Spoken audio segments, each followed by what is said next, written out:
সন্তান মায়ের জরাইতে আসার পূর্বে সে ছিল পিতার শুক্রকীট আর মায়ের ডিম্বাণু, অর্থাৎ স্পার্মটোজন এবং ওভাম, এই দুটি জিনিসের মধ্যে সে বিভক্ত ছিল। মায়ের বক্ষপিঞ্জর এবং পিতার পৃষ্ঠদেশ থেকে সবেগে নির্গত এক ফোঁটা পানি দিয়ে আমি আল্লাহ পাক তোমাকে সৃষ্টি করেছি। কোরআনে কারীম বলছে, হাল আতা আলাল ইনসানি হিনুম মিনাদ দাহরি লাম ইয়াকুন শাইআম মাযকুরা। মানুষের জীবনে কি এমন এক সময় এসেছিল না যখন সে উল্লেখযোগ্য বিষয় বস্তু হিসাবে পরিগণিত ছিল না?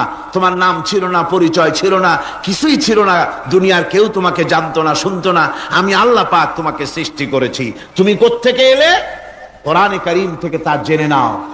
আল্লাহ রাব্বুল আলামিন বলেন, ইন্না খালাকনাকুম মিন তুরাবিন সুম্মা মিন নুতফাতিন সুম্মা মিন আলাকাতিন সুম্মা মিন মুদগা। আমি রাব্বুল আলামিন তোমাকে সৃষ্টি করেছি, মাটির উপাদান দিয়ে তৈরি করলাম। মা বাপের, পুরুষের স্পার্মটোজন আর মহিলাদের ওভাম দুটোতে মিলে মায়ের গর্ভের ভিতরে নাপাক পানি ফোঁটাকে জমাট রক্তে পরিণত করে দিলাম। এই জমাট রক্তকে গোশত বানালাম, কচি কচি হাড় দিয়ে একটা বডি, একটা স্ট্রাকচার তৈরি করলাম। তারপরে ফাকাসাউনাল ইযামা লাহমা, গোশত দিয়ে, রক দিয়ে, চামড়া দিয়ে সুন্দর করে ছাউনি দিয়া মায়ের গর্ভের ভিতরে আমি আল্লাহ রব্বুল আলামিন তোমাকে বানাইছি।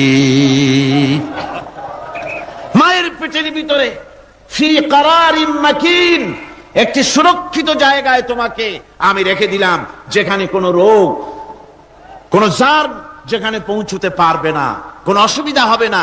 এমন একটা জায়গায়, এমন একটা ইন্টেনসিভ কেয়ার ইউনিটের ভিতরে রেখেছি। সুবহানাল্লাহ ওয়া বিহামদিহি। একটা ইন্টেনসিভ কেয়ার ইউনিট, যেখানে কোন রকমের কোন জার্ম প্রবেশ করে বা করবার কোনো ক্ষমতা নাই কারো।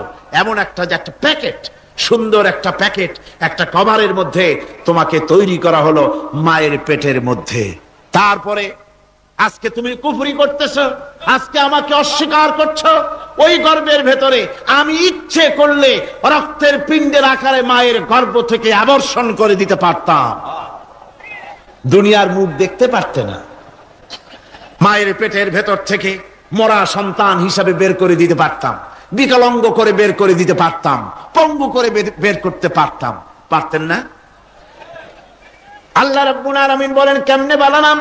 খালাকাল ইনসান, মানুষ আমি সৃষ্টি করেছি মায়ের পেটের ভিতরে বসে। যখন ক্ষুধার উদ্রেক হলো, রুহু যখন এসে গেল, ক্ষুধা লাগলো, খাবারের প্রয়োজন হলো, আমি কেমনে খাওয়ালাম? দুনিয়ার কোন মা বাপ, কোন নেতা, কোন ডাক্তার, কোন চিকিৎসা বিজ্ঞানী মায়ের পেটের সন্তানের খাবার সরবরাহ করতে পারে না। আল্লাহ পাক বলেন, তুমি কি খাবে? ব্যবস্থা আমি করেছি। মায়ের মাসিক অসুখকে বন্ধ করে দিয়ে মায়ের নাভির সঙ্গে তোমার নাভির সাথে তার লাগাইয়া দিয়েছি, আর ওই তারের মাধ্যমে রক্ত বের করে দিয়া মায়ের রক্ত দিয়ে তিল তিল করে তোমারে বড় করেছি। রক্তটা মুখে লাগাই নাই, মুখে লাগলে পরে নাপাক রক্ত, মুখটা নাপাক হয়ে যাবে। নাভির ভিতর দিয়ে পাস করে দিলাম, মুখটাকে পবিত্র রেখে দিলাম, যাতে করে দুনিয়ায় আসার পর আমার পবিত্র বানানো মুখখানা দিয়া এই দুনিয়ায় বসে তোমার আল্লাহর পবিত্র নামের জিকির করতে পারো। এমন সুন্দর করে মায়ের পিঠের ভিতরে তৈরি করলাম, হাত দিলাম, পা দিলাম, সুন্দর করে বানালাম, এমন নিখুঁত করে বানালাম, তাকায়া দেখো নিজের দিকে, সুন্দর করে বানালাম। এরপরে কি করলাম?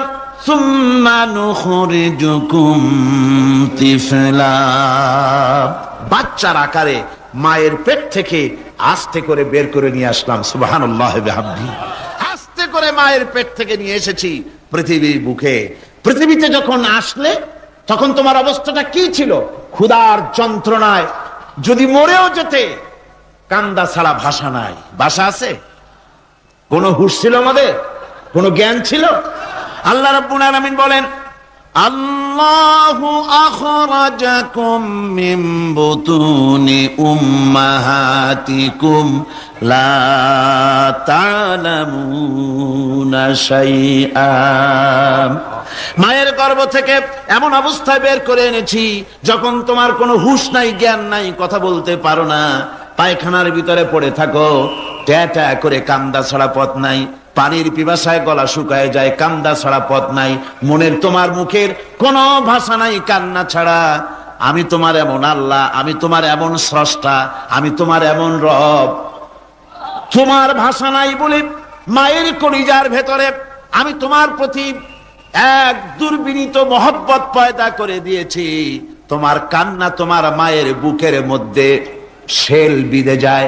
তুমি যখন কাঁদো, কান্নার আওয়াজ যখন মায়ের কানে চলে যায়, হাজারো কাজ ফেলে মা দৌড়াইয়া বাচ্চারে কোলে নেয়। কি খাবে কেউ তৈরি করে না। আল্লাহ রাব্বুল আলামিন বলে, বান্দারে দুনিয়ায় আসার আগে তুমি কি খাবে, খাবারের বন্দোবস্ত আমি আল্লাহ করেছি, আমি এমন স্রষ্টা। তুমি দুনিয়া আসার 6 মাস আগে তোমার মায়ের বুকের ওপরে তোমার খাদ্য গরম করে আমি আল্লাহ রিজার্ভ করে রেখে দিয়েছি। সেই খাদ্য শুধু খাদ্য নয়, রোগের প্রতিষেধক, এটা ওষুধ। আজ বিজ্ঞানীরা, চিকিৎসা বিজ্ঞানীরা বলছেন মায়ের দুধ সন্তানের খাদ্যের, মায়ের দুধের চাইতে কোনো বিকল্প কিছুই নাই। সন্তান পৃথিবীতে এলে মায়ের প্রথম দুধটা, গ্রামে গঞ্জে অশিক্ষিত এলাকায় প্রথম দুধটা ফেলে দেয়, এটাকে মনে করে এটা খারাপ, এটা খাওয়াতে নাই, তাহলে ধনুষ্টঙ্কার হবে, হাবিজাবি কথা বলে। আল্লাহ দুধ বানাইছে বাচ্চার ধনুষ্টঙ্কার হওয়ার জন্য। মায়ের ওই প্রথম দুধটা হচ্ছে সন্তানের জন্য সমস্ত রোগের প্রতিষেধক। সে ছিল পেটের ভিতরে একটা কাভারের মধ্যে, ওখানে কোনো জার্ম ছিল না, কোনো রোগ জীবাণু ছিল না। ও পৃথিবীতে এসেছে যেখানে অক্সিজেনের ভেতরে জার্ম রয়েছে, বাতাসের ভিতরে জার্ম রয়েছে, যার পরিবেশটা খারাপ হয়ে আছে। মানুষের শ্বাস প্রশ্বাসে, নিঃশ্বাসে হাজারো রোগ বীজাণু জীবাণু ঘুরছে। এই রকমের একটা পৃথিবীতে এসেছে।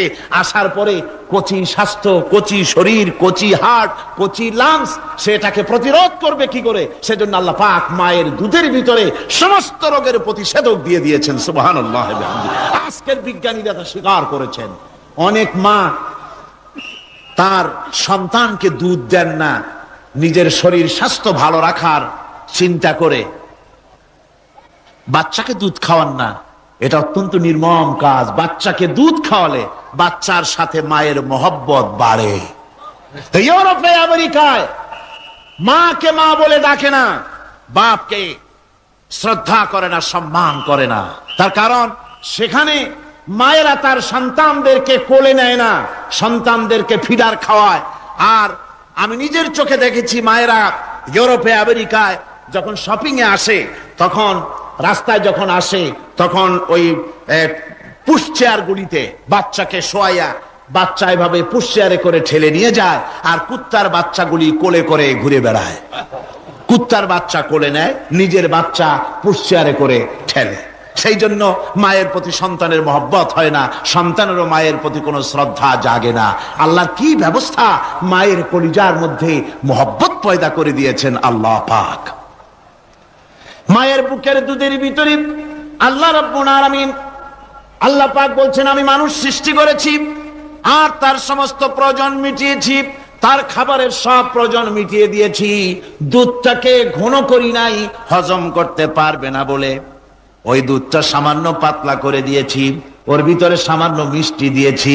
দুধের বোটার ভিতরে একটা ছিদ্র দিলে, চোষা মারলে পরে অনেকগুলি দুধ বেরিয়ে এসে গলাটা আটকে যেত, তোমার কচি কণ্ঠ গলা আটকে যেত, শ্বাস করতে পারতে না। এজন্য মায়ের স্তনের বোটার ভিতরে সূক্ষ্ম সূক্ষ্ম 32টা ছিদ্র করে আস্তে করে দুধ বার করে তোমার জীবন আমি বাঁচাইছি। খলাকাল ইনসান, মানুষ সৃষ্টি করেছি আমি আল্লাহ পাক।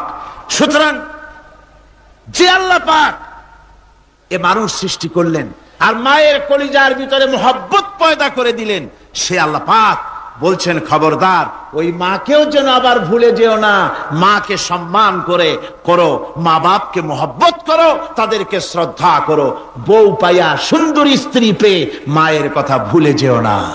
অনেক সাহেব আছে মায়ের কথা ভুলে যায়, স্ত্রীর কথা অনুযায়ী মায়ের উপর অত্যাচার করে, এরকমও বহুত আছে। আল্লাহ পাক বলছেন শোনো, وَقَضَى رَبُّكَ أَلَّا تَعْبُدُوا إِلَّا إِيَّاهُ وَبِالْوَالِدَيْنِ إِحْسَانًا। তোমার প্রভুর পক্ষ থেকে ফয়সালা হয়েছে, চূড়ান্ত সিদ্ধান্ত হয়ে গিয়েছে, আমি আল্লাহর ইবাদতের পর তোমার মা বাপের ইহসান করবে, খেদমত করবে, তাদের জন্য উপকার করবে, তাদেরকে ভালোবাসবে। আল্লাহ রাব্বুল আলামিন বলেন মা বাবার সঙ্গে কেমনে কথা বলবে, তাদের সাথে কিভাবে আচরণ করবে, আল্লাহ তাও শিখিয়ে দিয়েছেন। আল্লাহ পাক বলেন ওয়ালা তাকুল লাহুমা ওয়া কুল লাহুমা কাওলান কারীমা। মা বাবার সাথে সম্মানজনক কথা বলো।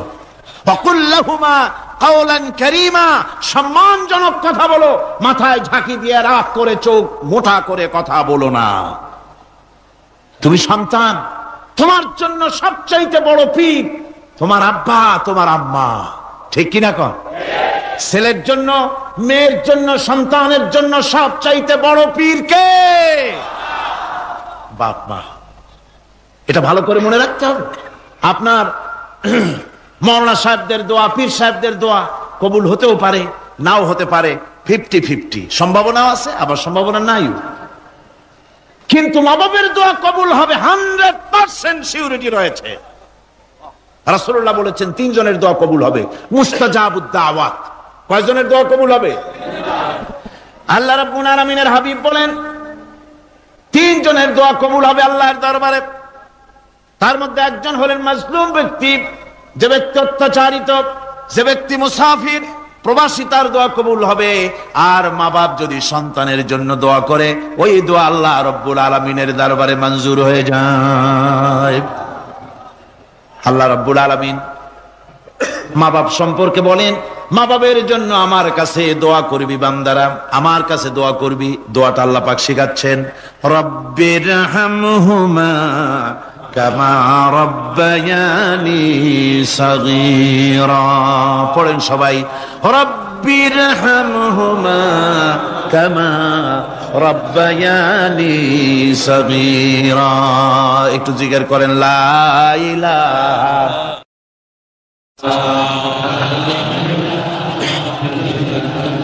লা ইলাহা ইল্লাল্লাহ, লা ইলাহা ইল্লাল্লাহ, লা ইলাহা ইল্লাল্লাহ, লা ইলাহা ইল্লাল্লাহ মুহাম্মাদুর রাসূলুল্লাহ। আমার ভাইরা, আল্লাহ পাক শিখাচ্ছেন, বান্দা তোর মা বাপের জন্য আমার কাছে দোয়া কর। আল্লাহ রব, আয় আমার প্রভু, আমার মা বাপ যেমন ছোটবেলায় আমাকে স্নেহের কোলে লালন পালন করেছে, আয় আমার আল্লাহ তুমি আমার মা বাপকে তোমার রহমতের কোলে লালন পালন করো। আল্লাহ শিখাই দিয়েছেন। আমার ভাইরা, প্রত্যেক নামাজের পরে এই দোয়াটা ভুলে যাবেন না। ভুলে যাবেন? ভুলে যাবেন? আমার ভাইরা, আমার বোনেরা, সবাই প্রত্যেক নামাজের পরে পড়বেন রব্বিরহামহুমা কামা রব্বায়ানি সাগীরা। এই দোয়া করতে কেউ ভুলে যাবেন না। আল্লাহ রাব্বুল আলামিন বলে, বান্দারে وَوَصَّيْنَا الْإِنسَانَ بِوَالِدَيْهِ إِحْسَانًا حَمَلَتْهُ أُمُّهُ كُرْهًا وَوَضَعَتْهُ كُرْهًا। আল্লাহ পাক বলেন, আমি পৃথিবীর সমস্ত মানব মণ্ডলীকে উপদেশ দিয়েছি, মা বাপকে সম্মান করো, শ্রদ্ধা করো, তাদের উপকার করো। তার কারণ হলো তোমার মা তোমাকে গর্ভে ধারণ করেছে অত্যন্ত কষ্টের সাথে। আল্লাহ বলতেছেন, মা তোমাকে গর্ভ ধারণ করেছে অত্যন্ত কষ্টের সাথে, এরপরে তোমাকে ডেলিভারি করেছেন অত্যন্ত কষ্টের সাথে, তোমাকে ডেলিভারি করেছেন। গভীর রাত্রে মানুষ সব ঘুমায় যায়, গর্ভবতী মা ঘুমাতে পারে না, সন্তান পেটের ভিতরে হাঁটু দিয়া গুতা মেরেছে, পা দিয়া লাথি মেরেছে। মা চরম শীতের রাত্রে প্রচন্ড শীতের রাতে গায়ের লেপটা সরায় দিয়া মা একবার দাঁড়ায় আর একবার বসে, একবার দেওয়ালের সাথে হেলান দিয়া দাঁড়ায়, কষ্ট করে রাতটারে কাটায় দেয়। আবার সারাদিন সংসারের জন্য কাজ করেছেন, রান্না বান্না করেছেন মা, সকলকে খাওয়াইয়া মা শেষের দিকে খেতে গেছেন। যখন নিজে খেতে গেলেন, খাবারের ক্ষুধাত নিয়ে এক পেট ক্ষুধা নিয়ে খেতে বসেছেন, পেটের ভিতরে সন্তান লাথি মেরেছে, পেটের মধ্যে ঘুষা মেরেছে, হাঁটু দিয়া গুতা মেরেছে, ভরা পেটে পেটের ভিতরে সন্তান গুতা মারলো হাঁটু দিয়া মাথা দিয়া। মা ক্ষুধা রয়েছে পেটে, খেতে পারলেন না, বেদনা শুরু হয়েছে। খাবারের থালাটা ঠেলে দিয়ে মা দাঁড়ালেন, বসলেন, চোখের পানি ফেললেন। এভাবে করে মা একটা দুইটা দিন নয়, 10টি মাস পর্যন্ত সন্তানটাকে পেটের মধ্যে নিয়ে, একটা জীবিত মানুষ আর একটা জীবিত সন্তান পেটের মধ্যে নিয়ে নড়াচড়া করছেন, চলাফেরা করছেন। কিতাবের মধ্যে এসেছে রাতের বেলায় মা যে ঘুমাতে পারেন না সন্তানের নড়াচড়ার কারণে। রাতভর ইবাদত করলে যত সওয়াব পাওয়া যেত, আল্লাহ ওই সওয়াব মায়ের আমলনামায় লিখে দেন। সন্তান পেটে থাকার কারণে খেতে পারে না, পেট ভরে ক্ষুধায় কষ্ট পায় মা। এই জন্যে 10 মাস ধরে রোজা রাখলে যে সওয়াব হতো, আল্লাহ রাব্বুল আলামিন মায়ের আমলনামায় রোজার সওয়াব লিখে দেন। 10 মাস পুরে গেল, সন্তান ডেলিভারির সময় চলে এলো। মায়ের মন বিমর্ষ, সন্তান ডেলিভারি হবে, না জানি মরে যাই নাকি, না জানি অপারেশন লাগে নাকি, কি অবস্থা হবে। মা খেতে পারে না, মুখটা শুকায়া যায়। ডেলিভারির সময় যখন আসে, মা বাবার কাছ থেকে বিদায় নিয়ে যায়, স্বামীকে একান্তে গোপনে ডেকে নিয়ে বলে, প্রাণের স্বামী, দীর্ঘদিন একসঙ্গে ঘর কন্যা করেছি, অপরাধ হয়ে যেতে পারে, আমারে মাফ করে দিও। আমার মনে হয় এবার আমি আর বাঁচবো না। সংসার থাকলো, চাবি থাকলো, সব বুঝে নাও, আমারে মাফ করে দিও। মা চলে গেল সতিকা গৃহে, ক্লিনিকে চলে গেল, অপারেশন থিয়েটারে চলে গেল, অথবা ডেলিভারির জায়গায় চলে গেল। ডেলিভারি পেইন শুরু হয়ে গেল, বেদনা শুরু হয়ে গেল। এক একটা বেদনা যেন মায়ের এক একটা মৃত্যু যন্ত্রণা শুরু হয়ে যায়। এমন যন্ত্রণা, প্রসব বেদনা দুনিয়ার ভুক্তভোগী মা ছাড়া আর কেউ জানে না। এই চরম বেদনার ভেতর দিয়ে, চরম কষ্টের ভিতরে মা যখন একটা বাচ্চা প্রসব করলো, জিহাদের ময়দানের মতো মা রক্তাক্ত হয়ে গেলেন, সন্তান দুনিয়া এলো। মা তখন অস্থির থাকেন। এত বড় বিরাট কষ্টের ভিতরে আল্লাহ রাব্বুল আলামিন বলেন, সন্তান যখন ডেলিভারি হয়ে গেল, মায়ের মনের ভিতরে আমি তখন এই ফিলিংস, এই টেন্ডেন্সি জাগ্রত করে দিই, দেখ কি হয়েছে। মা তখন দেখতে চায় কি হয়েছে। মায়ের সামনে যখন এত কষ্টের, হৃদয় বিংগ্রণ, কলিজার 32টি নাড়ি ছেঁড়া যন্ত্রণার সন্তান যখন মায়ের চোখের সামনে আসে, আল্লাহ পাক বলেন, মা যখন তার ছেলের মুখের দিকে তাকায়, মেয়ের মুখের দিকে তাকায়, আল্লাহ বলেন 10 মাসের পেটে ধরা কষ্ট আর ডেলিভারির সব কষ্ট মায়ের মন থেকে মুছে ফেলে দেই। আল্লাহ রাব্বুল আলামিন বলেন, খবরদার দুনিয়ার মানুষ, এমন মায়ের সাথে নাফরমানি করবি না, এ মায়ের সাথে নাফরমানি করবি না, মাকে সম্মান করবি, মার কাছে দোয়া চাবি। দুনিয়ায় যদি সম্মান চাও, রিজেক্ট চাও, মায়ের পায়ে ধরে কাঁদো। মায়ের জাতি অনেক সম্মান তার। রাসূল করিম সাল্লাল্লাহু আলাইহি সাল্লামকে প্রশ্ন করা হয়েছে, হুজুর খেদমত করব কার? হুজুর কয় মায়ের। তারপরে কার? হুজুর কয় মায়ের। তারপরে কার? হুজুর বলেন মায়ের। তারপরে কার? তোমার পিতার। 3 গুণ। তোর মায়ের মর্যাদা 3 গুণ বেশি, তোর বাপের চাইতে মর্যাদা বেশি। সুবহানাল্লাহ পড়েন। আর আজকে ইসলামের শত্রুরা তারা বলে যে ইসলাম নারীর অধিকার আদায় করে নাই। নারীর অধিকার ইসলাম দেয় নাই তো কে দিয়েছে? আমার বন্ধুগণ, বিশ্বনবী জনাব মুহাম্মদ রাসূলুল্লাহ সাল্লাল্লাহু আলাইহি ওয়াসাল্লাম মসজিদে নববীর ভিতরে বসে আছেন। এক বৃদ্ধা মহিলা মসজিদের মধ্যে প্রবেশ করলেন।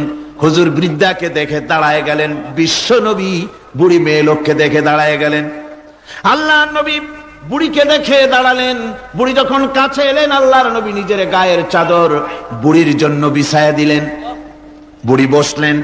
এরপরে কথাবার্তা সারার পর বুড়ি যখন বিদায় হবেন, হুজুর আবার দাঁড়ালেন। বুড়ি মহিলা চলে গেলেন। সাহাবায়ে কেরাম বলেন, ইয়া রাসূলুল্লাহ, কিছুই বুঝলাম না, একজন বৃদ্ধা মহিলার জন্য বিশ্ব নবী দাঁড়ান আর গায়ের চাদর বিছান, আমরা বড় আশ্চর্য হয়ে গেলাম। নবীজি বলেন, ও আমার সাহাবীরা, তোমরা জানো না, এই মহিলাকে চিনতে পারো নাই। আমি আমার মায়ের দুধ আমার জীবনে কিসমতে তেমন হয় নাই। আমি আমার মায়ের দুধ তেমন কিসমতে পাই নাই। যার বুকে দুধ খেয়ে, যার কোলে কাখে চড়ে আমি বড় হয়েছি, আমার সেই দুধ মা, ইনি হযরতে হালিমাতুস সাদিয়া, আমার সেই দুধ মা। রাসূলুল্লাহ নিজে সম্মান দিয়েছেন মায়ের। খবরদার, মাকে অসম্মান করবেন না, মাকে সম্মান করবেন, মাকে শ্রদ্ধা করবেন। আমার বন্ধুগণ, আলেম ওলামা পীর বুজুর্গদের জন্য হাদিয়া তো দেন, আপনারা কোনো নিষেধ নাই, দেন। হাদিয়া দেওয়াও সুন্নত, নেওয়াও সুন্নত, দিবেন, আমি কোনো নিষেধ করি না। কিন্তু আমি বলতে চাই, পীর বুজুর্গদের কাছে, আলেম ওলামাদের কাছে হাদিয়া দিয়া আল্লাহরে যত না খুশি করতে পারবেন, এই ডালিম বেদানার মৌসুমে বেদানা একটা ভেঙে নিজ হাতে যদি মায়ের মুখে তুলে দেন, আল্লাহর আরশ খুশি হয়ে যাবে, আল্লাহর আরশে আজিম খুশি হয়ে যাবে, আল্লাহ পাক খুশি হয়ে যাবেন। মায়ের খাওয়াও, বাপকে খাওয়াও, তোমার সবচেয়ে বড় পীর তিনি। সুবহানাল্লাহ, সুবহানাল্লাহ। মা বাপ যদি একটু দোয়া করে দেয়, তোমার জিন্দেগির কাম শেষ। একটু বদদোয়া করলে জাহান্নামে যাবা। কোন পীর সাহেব বদদোয়া করলে জাহান্নামে যাবে এমন কথা নয়। কোন মাওলানা বদদোয়া করলে দোজখে যাবে এমন কথা নয়। রাসূল বলেছেন, হুমা জান্নাতুকা ওয়া নারুকা। মা বাপ তোমার বেহেশত, মা বাপ তোমার জাহান্নাম। মা বাপ যদি অসন্তুষ্ট হয়, দোজখে যাবি, আর মা বাপ যদি খুশি, আল্লাহর জান্নাতে চলে যাবি। সুবহানাল্লাহ, সুবহানাল্লাহ, সুবহানাল্লাহ। মায়ের পায়ের তলে তোর বেহেশত। আমরা পুরুষ, আমাদের গত বছরও বলেছি, আমরা পুরুষ, আমাদের পায়ের তলে জুতা। আমাদের পায়ের তলে কি? শুধু জুতা। আর আমার মা, আমার মায়ের জাতি যারা এই প্যান্ডেলে বসে আছেন, আমার মায়েরা, বোনেরা, মায়ের জাতি যারা পৃথিবীতে, মায়ের জাতির পায়ের তলে আল্লাহর বেহেশত। সুবহানাল্লাহ। নারীর মর্যাদা ইসলাম দেয় নাই, কে দিয়েছে? আল্লাহ দিয়েছেন, আল্লাহ রাসূল দিয়েছেন।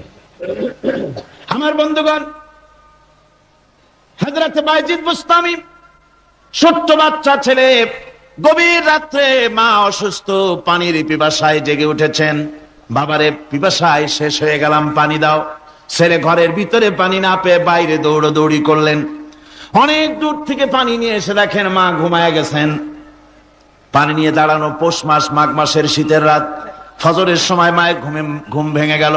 তাকিয়ে দেখেন বাইজিদ দাঁড়ানো, হাতে পানি থরথর করে কাঁপছে। জিজ্ঞাসা করে, বাইজিদ তুমি দাঁড়ানো কেন? ছোট্ট বাচ্চা বলে, মা পানি চেয়েছিলে তুমি গভীর রাত্রে, পানি ঘরে ছিল না, অনেক দূর থেকে আনতে হয়েছে। মা বলছে, ঘুমাও নাই কেন গ্লাস থুইয়া? বাচ্চা বলে, ঘুমাই নাই। তুমি যদি আবার পানি চাও, সময় মতো যদি দিতে না পারি, মা তোমার কষ্ট হবে। এই জন্য ফজর পর্যন্ত আমি দাঁড়ায় আছি, কখন তুমি পানি চাও। মা হাতের থেকে পানি নিয়ে পান করলেন। বাইজিদকে বিছানার উপরে আরাম করে কম্বল দিয়ে ঘুম পড়াইয়া দিলেন। হযরতে বাইজিদের মা উযু করে ফজরের নামাজ পড়ে সিজদায় চলে গেলেন। চিৎকার মেরে কেঁদে বলেন, আমার রব, আমার আল্লাহ, আমি আমার বাইজিদের মা, আমি মা হয়ে বাইজিদের জন্য দোয়া করি।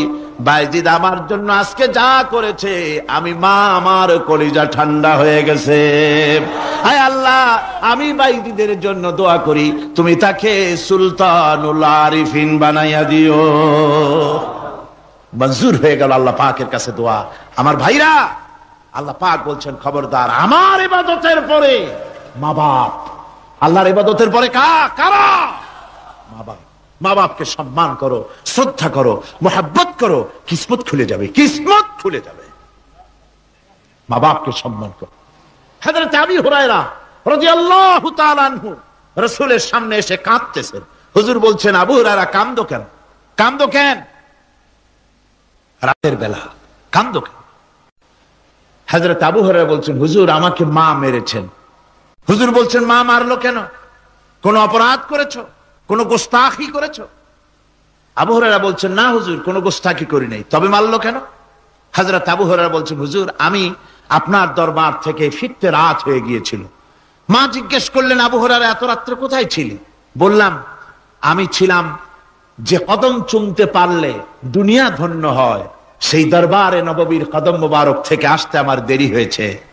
আমার মা মুশরিকা, আপনার নাম শুনে তার গায়ে আগুন জ্বলে উঠলো, আমাকে ধরে মারা আরম্ভ করলো। বলল, হয় আমার বাড়ি ছাড়বি আর না হয় মুহাম্মদ সাল্লাল্লাহু আলাইহি ওয়াসাল্লামের দরবার ছাড়বি। আমি বললাম, আমার মা, তুমি বুড়ি মানুষ, তোমার গায়ে যত শক্তি আছে সমস্ত শক্তি দিয়ে আমারে পিটাও, আমারে মারো। মারতে মারতে আমাকে বাড়ি থেকে তুমি বের করে দাও। তোমার বাড়ি শুদ্ধ তাম দুনিয়া ছেড়ে দিতে পারি, আল্লাহর নবীর কদম মোবারক ছেড়ে দিতে পারি না। হুজুর আমার মা আমাকে গলা ধাক্কা দিয়ে বের করে দিয়েছেন। হুজুর বলছেন, আবু হুরায়রা তোমার মা তোমাকে মেরেছে, তুমি আমার কাছে নালিশ করছো? আমার তো এখানে ইন্টারফেয়ার করার কিছুই নেই। সুবহানাল্লাহ, সুবহানাল্লাহ। মা তোমাকে মেরেছে, এখানে আমার করার কিচ্ছু নাই। বিশ্ব নবী বলছেন, এত বড় পাওয়ারফুল নবী, লেজিসলেটিভ পাওয়ার, সারে আল্লাহ তাকে বানিয়েছেন শরীয়ত প্রণেতা। কোরআন শরীফ, কোরআন শরীফে শুধু হালাল ও হারামের, হালাল এবং হারামের, বৈধ এবং অবৈধের সীমারেখা শুধু কোরআনই ঠিক করেন, রাসূলের জন্য আল্লাহ ছেড়ে দিয়েছেন। আল্লাহ রাসূলও হারাম, হালাল এবং হারামের বৈধ, বৈধতা অবৈধতার সীমারেখা নির্ধারণ করেছেন। এত বড় ক্ষমতা তার, এত বড় পাওয়ারফুল বিশ্বনবী, তিনি বলছেন মা মেরেছে, আমার করার কিছু নাই। চিন্তা করেন কত বড় কথা, এ কথা লোড কত। হযরত আবু হুরায়রা বলেন, ইয়া রাসূলুল্লাহ, মা আমাকে মেরেছেন, আমি আল্লাহর নবীর কাছে মায়ের বিরুদ্ধে নালিশ করতে আসি নাই। বললেন, কেন এসেছো? হযরত আবু হুরায়রা বলেন, হুজুর এসেছি একটা কারণে, আমি জানি আল্লাহ নবী যদি আল্লাহর দরবারে হাত উঠায়া কোনো জিনিস বলে, আল্লাহ রাব্বুল আলামিন সঙ্গে সঙ্গে মঞ্জুর করে নেন। হুজুর আমি এসেছি, মেহেরবানি করে দোয়া করুন আমার মাকে যেন আল্লাহ হেদায়েত নসিব করে দেন। আল্লাহ নবী হাত উঁচু করে বললেন, আল্লাহুম্মা হিদি উম্মা আবি হুরায়রা, আয় আল্লাহ আমি দোয়া করি আবু হুরায়রার মাকে তুমি হেদায়েত নসিব করে দাও। রাসূলুল্লাহ দোয়া করছেন আর আবু হুরায়রা সমানে দৌড়াচ্ছেন। তিনি দৌড়াচ্ছেন, পিছন থেকে কয়েকজনে আবু হুরায়রার জামা টেনে ধরেছে, দৌড়। তাদের জানা আবু হুরায়রা খুব ভদ্রলোক মানুষ, কোন ঝড় ঝামেলার মধ্যে থাকে না, রাগ শাক করে না, চিৎকার মারে না, দৌড় মারে না, এত ভদ্র শরীর, দৌড়ায় কেন? না জানি কোন বিপদ বুঝি ঘটে গেছে। পিছন থেকে জামা টেনে ধরে বলে, দৌড়াও কেন? হযরত আবু হুরায়রা জামা সাহাবীর হাত থেকে ছিনায় নিয়ে বলেন, জামা ছেড়ে দাও, আমাকে দৌড়াতে দাও, আমি দৌড়াইয়া বাড়ি যে দেখতে চাই। আমি দৌড়াইয়া আগে আমার বাড়ি পৌঁছতে পারলাম না, আমি যাওয়ার আগে আমার আল্লাহর নবীর দোয়া আমার বাড়ি পৌঁছে গেছে, আমি এইটা দেখতে চাই। হযরত আবু হুরায়রা বাড়িতে গিয়ে দরজা নক করলেন, ভেতর থেকে আওয়াজ এলো, কে? হযরত আবু হুরায়রা বলেন, মা আমি তোমার আবু হুরায়রা ফিরে এসেছি। মা বলছেন, বাবা অপেক্ষা করো, দরজা খুলতেছি। হযরত আবু হুরায়রা বলেন, মায়ের গলার আওয়াজের ভিতরে শিরকিয়াতের কর্কশতা পেলাম না, মায়ের গলার আওয়াজের ভিতরে তাওহীদের গন্ধ পেলাম। আমার মনে হলো নবীজির নিক্ষিপ্ত তীর তার নিশানায় পৌঁছে গেছে। কিছুক্ষণ পর মা আমার বেরিয়ে এলেন, মাথা থেকে চুলের থেকে, বুড়ি মানুষ, সাদা চুলের ভিতর থেকে পানি পড়তেছে। মা বলল, বাবারে তোমারে মারার পর আমি বড় অনুতপ্ত হয়েছি, অনুশোচনা করেছি। আমি গোসল করেছি, মনে মনে ভাবলাম আমার ছেলে তো কোনো খারাপ জায়গায় যায় নাই, কেন তারে মারলাম? আমি বড় লজ্জায় পড়েছি তোমারে মেরে। ও আমার আবু হুরায়রা, আমি গোসল করেছি, পবিত্র হয়ে গেছি, জলদি করে আমাকে নিয়ে চলো বিশ্ব নবী জনাবে মুহাম্মদুর রাসূলুল্লাহর দরবারে। হযরত আবু হুরায়রার মা ঘোষণা করলেন, আশহাদু আল্লা ইলাহা ইল্লাল্লাহু ওয়াহদাহু লা শারীকা লাহু ওয়া আশহাদু আন্না মুহাম্মাদান আবদুহু ওয়া রাসূলুহু। আমার ভাইরা, মা বাপ সবচেয়ে সম্মানের জিনিস। আল্লাহর ইবাদতের পরই মা বাপের খেদমত করতে হবে। আল্লাহ পাক বলছেন, বান্দারে দেখ, মায়ের পেট থেকে আনলাম, মায়ের বুকের মধ্যে মহব্বত পয়দা করলাম, এত মহব্বত দিলাম তোর উপরে, যে কোনো বিদেশে যান, যেখানে যান, বাড়িতে ফিরলে পরে সকলে, ছেলে মেয়ে ভাই বোন সবাই দেখবে সুটকেসে আমার জন্য আনছে কি। সবাই চিন্তা করবে আমার জন্য কি এনেছে। একমাত্র মা সন্তানের মুখের দিকে তাকাবে, কখন খাইছে সে। সুবহানাল্লাহ, সুবহানাল্লাহ। আমার বাসার মুখখানা শুকনা, তুই বুঝি আজকে কিছু খাইস নাই। বিদেশে যেসব সন্তান থাকে, মা কাটা কবুতরের মতো ছটফট করে। আমার ছোটবেলার কথা আমি দেখেছি। সরসিলা মাদ্রাসায় পড়তাম, আব্বা টাকা দিতেন মাদ্রাসায় যাওয়ার সময়, আবার মা আবার মুরগির ডিম বিক্রি করা, বিভিন্ন জিনিস বিক্রি করা বা বাজার করা পয়সা, উদ্বৃত্ত কিছু পয়সা আব্বার অজান্তে আমার হাতের মুঠার মধ্যে দিয়ে দিতেন। যখন মাদ্রাসার দিকে রওনা হয়েছি, পর্দার আড়াল থেকে, দরজা থেকে দেখতাম, যতক্ষণ তাকায় দেখতেছি চোখ থেকে পানি দরদর করে পড়তেছে। সুবহানাল্লাহ, মা কি জিনিস! আল্লাহ আল্লাহ আল্লাহ। বিদেশে যদি কারো সন্তান মারা যায়, সবার জানার আগে কবি বলতেছেন, বিদেশে বিরাজ্য যার পুত্র মারা যায়, পশু পক্ষী না জানিতে আগে জানে মায়।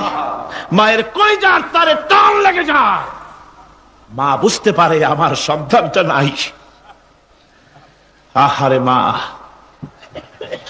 আমার বন্ধুগণ, মা যার বেঁচে আছে, বেয়াদবি করেছেন, পাও ধরে মাপ নিয়ে নেবেন, পাও ধরে মাপ নিয়ে নেবেন। মা তো পাও ধরে দেখবেন, মাফ করে দিবে। সুবহানাল্লাহ, সুবহানাল্লাহ। কত দরদ তার বুকের মধ্যে। আর মা বাপকে সম্মান করবে। যাক, এই বিষয়ের উপরে আমি আর যেতে চাই না। শুধু আমি আপনাদের বললাম, এই বিশাল জনতাকে বললাম, সবচাইতে বড় পীর আপনার জন্য আপনার মা বাপ। সবচাইতে বড় পীর কে? মা বাপ। সন্তুষ্ট করেন, রুজিতে অভাব ঘটবে না, কোন মাজারে গিয়ে সেজদা দেওয়া লাগবে না, আল্লাহর কসম, মাজারে যাই চাওয়া লাগবে না। মা বাপকে খেদমত করেন, মা বাপকে খুশি করেন, মা বাপকে খাওয়ান, হাদিয়া দেন, মা বাপ খুশি, রুজিতে বরকত হবে, ব্যবসায় বরকত হবে, ঋণগ্রস্ত থাকবেন না, সম্মান আল্লাহ বাড়ায় দিবেন। সুবহানাল্লাহ বিহামদি।